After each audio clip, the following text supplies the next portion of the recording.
Welcome back, or welcome for the first time to the channel. I want to talk to you directly for a moment. Did you know that 97% of the folks who watch these stories haven't actually subscribed to the channel?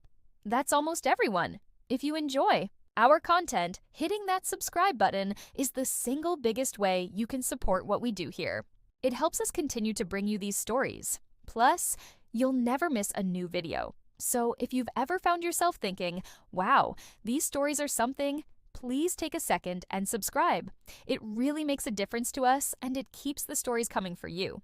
Now to today's story, sometimes you look in the mirror and it's like you're staring at a stranger. Not because you look different, not exactly, but because the person looking back doesn't feel like you anymore. That's how it started for me, with Jordan. We'd been together, well, a good long while. Long enough for the spark to maybe dim a little? No, that's putting it too gently. It was like someone had slowly turned down the dimmer switch until the room was just shadowy. And it wasn't a sudden thing, It crept up on us both, I guess. Like the slow leak in a tire, you don't notice it at first. But then one day you realize you're riding on the rim. I remember when we first got together. Jordan, he couldn't keep his hands off me. We'd go out to dinner, and he'd still be reaching across the table to squeeze my hand. We'd stay up late just talking, laughing about silly things. There was this heat between us, a real connection. I felt seen, truly seen by him. He'd listen when I talked about my day, even the boring parts, and he'd always make me feel like I was the most interesting woman in the world.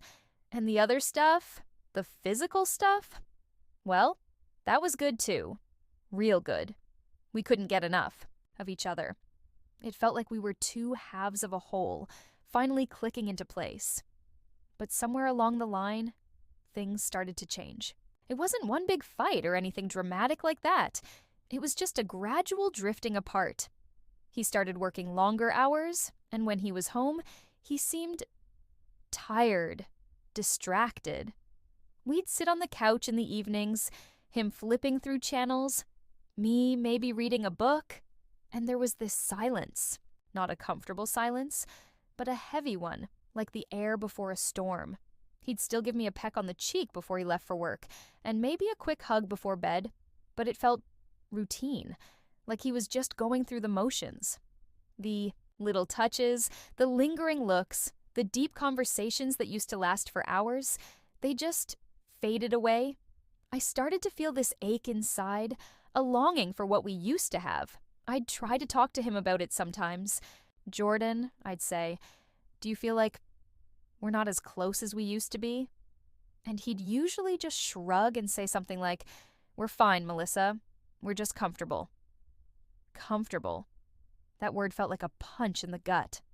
Comfortable felt a million miles away from the passionate connection we once shared.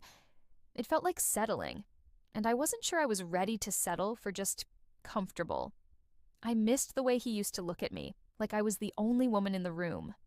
I missed feeling desired, truly desired, not just appreciated. It was like I'd become invisible to him, a fixture in the house, someone he just expected to be there. And that hurt more than I could ever say. It made me start to wonder, was this it? Was this all there was left for us?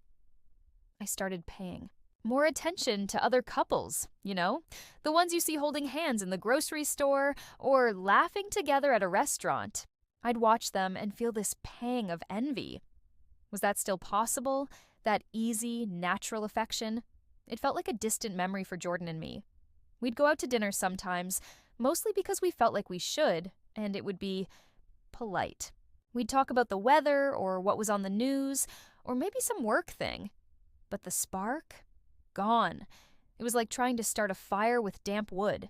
You could rub and rub, but nothing would catch. I even tried to initiate things sometimes. I'd suggest a weekend getaway, just the two of us. Or I'd try to be more affectionate, reaching for his hand when we were watching TV. But he'd usually just seem preoccupied or tired or something. It felt like I was the only one trying. And after a while, that gets exhausting. You start to feel foolish, like you're the one who's wrong for wanting more. So I started to pull back too. If he wasn't going to notice me, then maybe I'd just disappear a little. Not literally, of course. But inside, I started to build this wall around myself, a way to protect myself from the constant feeling of being unseen, and the silence between us just grew louder. It was a lonely kind of quiet, the kind where you feel like you're shouting into a void and nobody can hear you. And that's when Cody walked into my life. He started at the office about 6 months ago. Young guy, maybe late 20s, early 30s, full of energy, always smiling. He was in the marketing department and I was in accounting, so our paths didn't cross much at first. But then we got put on a project together. Something about streamlining the client invoicing process. Exciting stuff, I know. But honestly, having him around was like a breath of fresh air. He was always so enthusiastic, even about the most boring tasks. He had this way of making you feel like your opinion mattered, like you were contributing something important. We started having these little chats by the coffee machine. Just small talk at first, about the project, about the weather, about whatever. But he was always so attentive.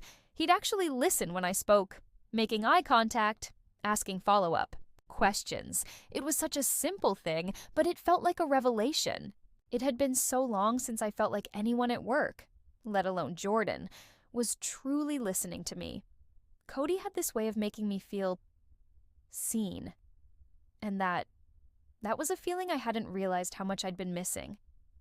Cody, he just had this energy about him, like a puppy that's just happy to be alive. He'd bounce into the office every morning with a big grin and a "Morning, everyone." That actually sounded genuine. It was infectious. Even the grumpiest people in the office seemed to crack a smile when he was around. And he was always so quick with a joke. Not the corny kind, but the kind that makes you chuckle even when you're trying not to. He just had this lightheartedness that I hadn't realized I'd been missing in my own life. Jordan, he'd become so serious over the years. Everything was about work, or bills, or something practical. The fun seemed to have just evaporated. With Cody, even the most mundane tasks felt a little brighter. We'd be going over spreadsheets, and he'd suddenly make some silly comment that would make me laugh out loud. I found myself looking forward to our project meetings, not just because of the work, but because I knew I'd get to spend some time with him. It wasn't anything romantic, not at first anyway. It was just nice. He was easy to talk to, and he seemed genuinely interested in what I had to say. He even remembered little things I'd mentioned in passing, like my favorite kind of coffee or that I was trying to learn to play the ukulele. Jordan couldn't even remember my favorite color anymore, I bet. One day we were working late on the project, trying to meet a deadline. Everyone else had gone home, and it was just the two of us in the quiet office. We were both a little stressed, but we were also kind of in the zone, bouncing ideas off each other. I remember I was struggling with some formula in the spreadsheet, and I was getting really frustrated. Cody leaned over to take a look, and his arm brushed against mine. It was just a fleeting touch, nothing really, but it sent this little shiver down my spine. It surprised me that a simple touch could have that kind of effect. I hadn't felt anything like that in a very long time. I quickly pulled my arm away and tried to pretend like it hadn't happened, but I could feel my cheeks getting a little warm. He didn't seem to notice. Or if he did, he didn't say anything. We just went back to the spreadsheet. But that little touch, it was like a tiny seed had been planted, something I hadn't expected. After that, I started noticing him more. The way he smiled, the way he laughed, the way he'd sometimes catch my eye across the room and give me a little wink. It wasn't overtly flirtatious, but there was definitely something there. A connection, an understanding. He seemed to see me. The real me, not just the woman who sat in the accounting department and processed invoices. He saw something more, and honestly, it felt really good to be seen like that again. I started making excuses to talk to him. I'd go down to the marketing department to ask him quick questions about the project, even when I probably could have figured it out myself. We'd end up chatting for a few minutes, and I'd find myself smiling more than I had in months. It was like he'd brought this little bit of sunshine into my otherwise cloudy days. I knew it wasn't right, that I was married and I shouldn't be feeling this way about a coworker. But I couldn't help it. It was like a moth drawn to a flame. I was drawn to his energy, his attention, the way he made me feel alive. One afternoon, I was having a particularly bad day. Jordan had been short with me that morning, and work was stressful, and I just felt down. I was sitting at my desk, staring blankly at my computer screen, when I felt a tap on my shoulder. It was Cody. He was holding 2 coffees. "Rough day?" he asked, with this knowing look in his eyes. I just nodded, feeling a lump in my throat. He handed me one of the coffees. "Come on," he said. "Let's take a break." We went down to the little seating area by the windows, and we just sat there for a while, not saying anything. He didn't try to pry or tell me everything would be okay. He just sat with me, and somehow that made me feel a little better. After a few minutes, he said, "You know, you always seem so put together. It's good to know you have bad days too." And then he grinned, that goofy, charming grin of his, and I couldn't help but laugh. It was such a simple gesture, but it meant the world to me. It was like he understood, without me even having to say anything. That unspoken connection, it was becoming something more. The thing about desire is, it can sneak up on you. One minute you're just enjoying someone's company, and the next you're thinking about them when you should be thinking about other things. Like your husband, for instance. The guilt started to creep in, little whispers at first, reminding me that it was wrong. I was a married woman. I had a life with Jordan, a history. We had built a home together, shared holidays, supported each other through tough times. There were good memories there, even if they felt a bit faded now. The thought of jeopardizing all of that for some fling with a younger coworker filled me with guilt. It was like I was betraying Jordan, even though nothing had actually happened. Yet. But the feelings were there, undeniable and growing stronger every day. I tried to push them down, to ignore them. I'd focus on Jordan when he was around, trying to be more attentive, more affectionate. I'd ask him about his day, really listen to his answers. I even suggested we go out for dinner, just the 2 of us, like we used to. He agreed, but the evening felt forced. We sat in awkward silence for parts of the meal, and the conversation felt stilted. It was like we were 2 actors trying to play roles we had long forgotten. The connection just wasn't there anymore, no matter how hard I tried to force it. And that made the pull towards Cody even stronger. It was like my heart was desperately searching for something it wasn't getting at home. Cody, he never pressured me. He was always respectful, always professional, but there was this undercurrent in our interactions. A subtle flirtation, a shared awareness of the connection between us. It was in the way he looked at me, the little smiles we'd exchange across the room, the way he'd linger just a little too long when he was talking to me. It was like we were speaking a secret language, one that only we understood. And it was thrilling, in a way that also felt dangerous. I started to notice little things about him. The way his brow furrowed when he was concentrating. The way he tapped his pen against his lips when he was thinking. The way his eyes crinkled at the corners when he laughed. These small details, they started to feel intimate. Like I was getting to know a side of him that no one else at work saw. And the more I learned about him, the more I liked him. He was smart, funny, and surprisingly thoughtful. He'd ask me about my weekend, and he'd actually remember what I had told him the week before. He seemed genuinely interested in my life, in a way that Jordan hadn't been in a long time. We had another late night at the office, trying to finalize the project report. We were both tired and a little punchy. We ordered pizza and ate it sitting at our desks, surrounded by stacks of papers. At one point, I made a joke about something, and Cody threw his head back and laughed. It was a real, genuine laugh, and it made me smile. He had this way of making even the most stressful situations feel a little lighter. As we were cleaning up, he reached for a crumpled piece of paper that I had also reached for. Our hands brushed just for a second, but this time it felt different than before. It wasn't just a fleeting touch. Our fingers lingered for a moment, and I looked up at him. His eyes met mine, and it was like all the unspoken feelings between us had suddenly surfaced. My heart started to pound in my chest, and I felt a flush creep up my neck. Neither of us said anything, but the air in the room felt thick with unspoken words. He finally let go of the paper, and we both quickly turned away, pretending to be busy with other things. But that moment, that brief touch, it felt like a line had been crossed, even though nothing had been said. It was like we had both acknowledged the unspoken connection between us, and now it was just a matter of time before something happened. I went home that night feeling completely conflicted. The guilt was gnawing at me, but there was also this undeniable excitement, this feeling that something was about to change. I lay in bed next to Jordan, who was already asleep, and I stared up at the ceiling, my mind racing. What was I doing? Where was this all heading? I didn't have the answers, but I knew one thing for sure. I couldn't keep pretending that everything was fine. The comfortable silence with Jordan had become unbearable, and the quiet hum of possibility with Cody was growing louder every day. I felt like I was standing at a crossroads, and I had no idea which path to take. The next few days at work were different. There was a new awareness between Cody and me. We still acted professional, but there were these stolen glances, these subtle smiles that spoke volumes. It was like we were both waiting for something to happen, unsure of who would make the first move. The tension was almost palpable. I found myself thinking about him constantly, wondering what he was thinking, what he was feeling.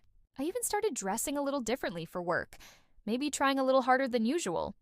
It felt silly, like I was back in high school with a crush, but I couldn't help it. He made me feel young again, in a way I hadn't felt in years. Started having these vivid dreams about him, dreams that left me feeling flustered and a little ashamed in the morning.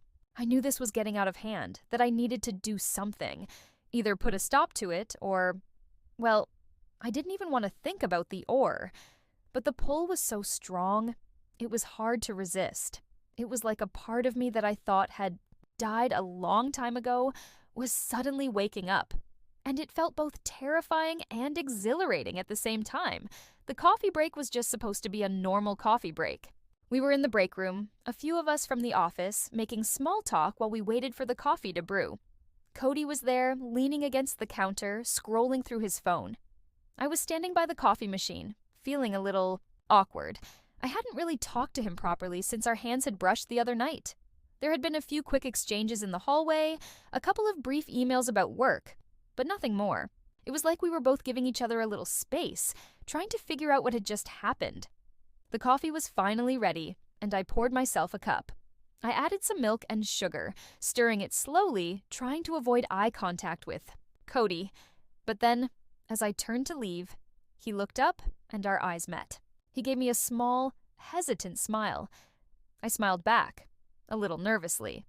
He started to walk towards me, and my heart started to beat a little faster. "Hey," he said, his voice soft. "Hi," I replied, feeling a little breathless. There was a brief silence, and then he said, "So, that report is looking pretty good."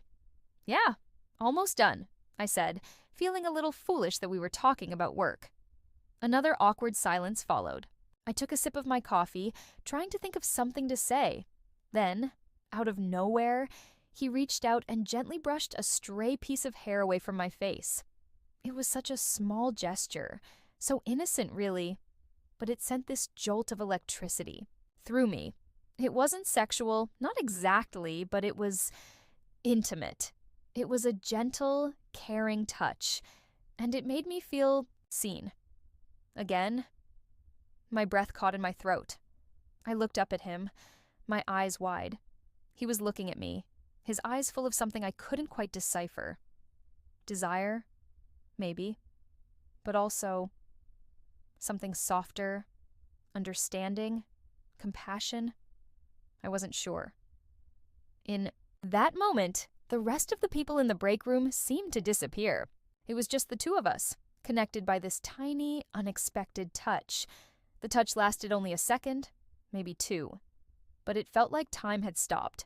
Then, just as quickly as it had happened, he pulled his hand back. "Sorry," he mumbled, looking a little flustered. There was just a hair. I just nodded, unable to speak. My cheeks were burning, and my heart was still pounding. I took another sip of my coffee, trying to steady my hands. The silence between us felt different now. It wasn't awkward anymore. It was charged. Electric. We stood there for a few more moments, not saying anything, just looking at each other. I could feel the unspoken words hanging in the air between us, thick and heavy. It was like we were both on the edge of something significant. I knew in that moment that things had changed. That innocent coffee break had just become anything but innocent. The rest of the day at work felt like a blur. I couldn't concentrate on anything. My mind kept replaying. That moment, that touch, what did it mean? Was he feeling the same way I was? Was this just a friendly gesture, or was it something more? I didn't know, but I couldn't stop thinking about it. I went home that evening feeling completely unsettled. Jordan was home already, watching TV in the living room. I barely said hello before retreating to the bedroom. I needed some time to myself to try and process everything that had happened. I sat on the edge of the bed, my head in my hands, feeling completely overwhelmed. What was I going to do? I couldn't keep pretending like everything was normal. The feelings for Cody were too strong to ignore, and the distance between Jordan and me felt wider than ever. I looked at myself in the mirror. The woman staring back at me looked tired, confused, and a little bit scared. I didn't recognize her anymore. Where was the happy, confident woman I used to be? Had she disappeared somewhere along the way? And could I ever find her again? That night, I had trouble sleeping. My mind was racing with thoughts of Cody, of Jordan, of the mess I felt like my life was becoming. I kept tossing and turning, replaying every interaction with Cody in my head. The way he looked at me, the things he said, that brief, gentle touch during the coffee break.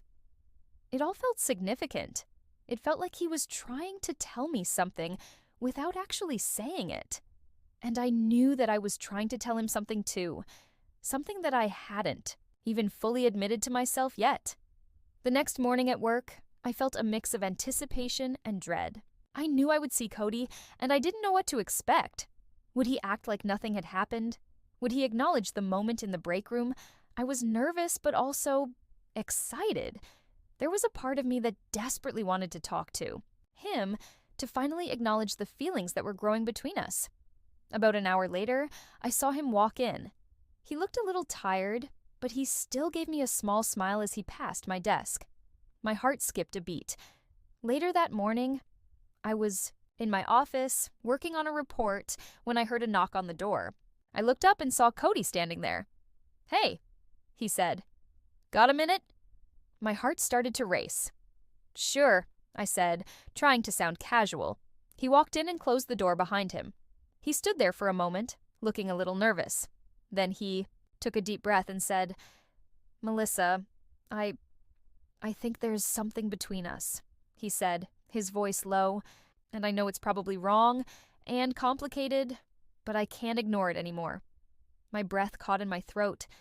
Part of me was terrified, but another part of me felt this sense of relief, like a weight had been lifted. "I feel it too, Cody," I finally managed to say, my voice barely a whisper. He reached across the desk and took my hand. His hand was warm, and his touch sent shivers down my spine. "I know you're married," he said, his eyes full of concern. "And I don't want to cause you any pain, but I can't pretend like I don't have feelings for you." I squeezed his hand. "It's complicated, my marriage. It hasn't been good for a long time. Jordan and we've grown apart. I feel so alone sometimes." Tears welled up in my eyes, and I looked away, feeling ashamed of admitting this to Cody, but he gently turned my face back towards him. "I see you, Melissa," he said softly. "I see how unhappy you are, and it breaks my heart."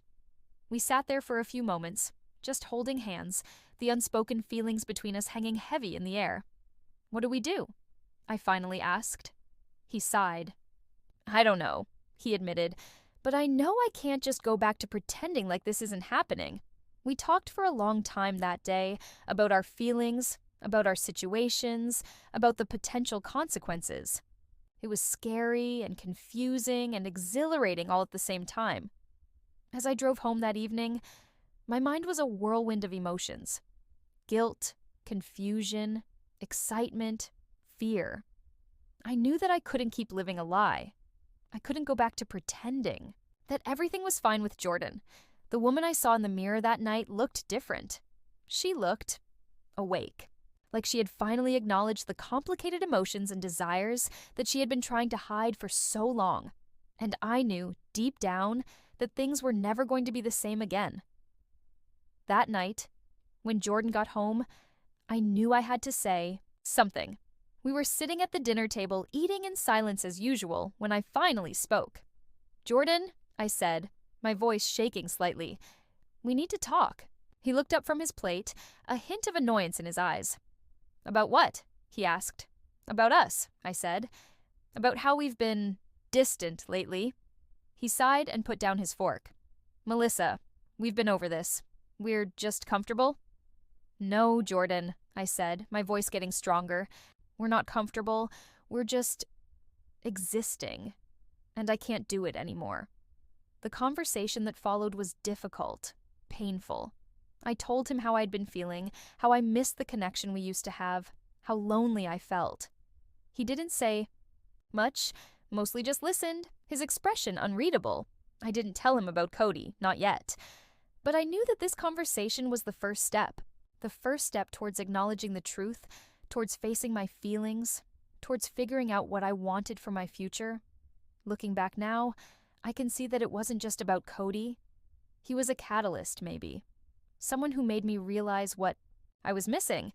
But the truth is, the distance between Jordan and me had been growing for a long time, and I had finally reached a point where I couldn't ignore it anymore.